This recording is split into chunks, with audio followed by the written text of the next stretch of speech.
Just what's inside this section of the toolkit. I wanted to say there is a lot in the toolkit section that you can click on that talks about how do you get started and what does it look like to start talking about this with your team. There's tools in there specifically like how do I build a leadership or coordination team to work on this? How do we do that as a school? There's real specific tools in there like what do you already know, where do you want to start, where do you want to go. Some of those planning tools are provided as well.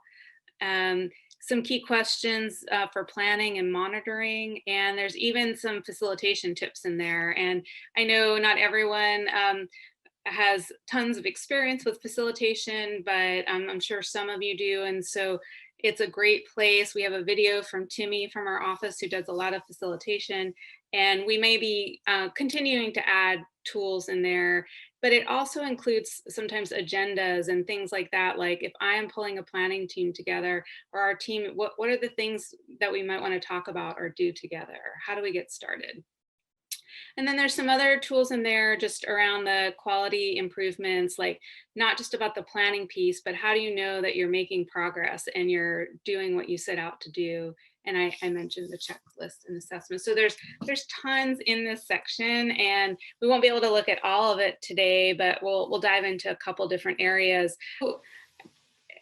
I guess how many folks just maybe yes you do, no you don't have a team that you're working with on your trauma engaged work? There's a team of you in your school or in your school district working on the trauma engaged work.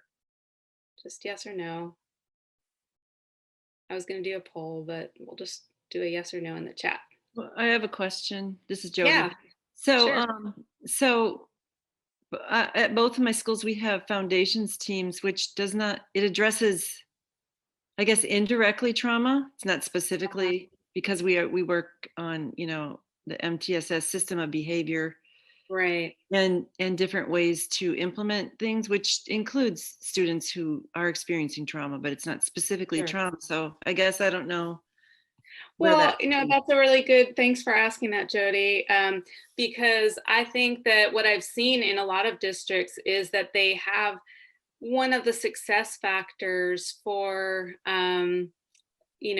successful initiatives or changing mindsets is linking to the work that's already happening in a district. You know, when we so I think it was Frank that talked about the initiative fatigue, and that's real. So when you already have a framework for how you all work as a district, and you use MTSS, I've seen other folks that the MTSS and the trauma informed work really is inseparable in those districts. So it sounds like you have the potential, but the group hasn't made that conscious choice yet, possibly. Yeah.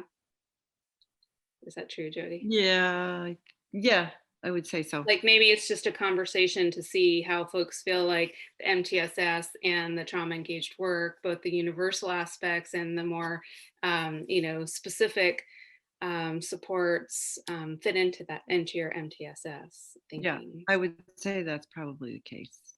Yeah. Yeah. So thanks for asking that, because I mean, it's not like there's one answer. I see some people have a team of one. Some people are saying not yet.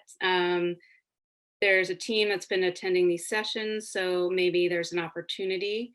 And some of you have some teams, so that's great. For those of you that have teams, is anyone willing to share a little bit about how you work as a team on trauma engaged work? Like who's involved? How do you do it? What are some of the roles that you all have? Just real brief, share. Anyone know that some of you, even though you may not have a group that's saying, okay, these are the steps we're going to take, but I know some of you may have like teams that are at least coming together for a little bit of reflective practice to have some common language and to encourage and support. So this is a hard thing sometimes, getting the team together and work, but I also feel like this is one of the ways that things can survive sometimes is when it's embedded into a structure that exists, and having multiple perspectives, and it living outside of just the one classroom, or one person. So yeah, so that's kind of a lot for a lot of folks. That's sort of the dream, is that to have this structure in place that can help support the work.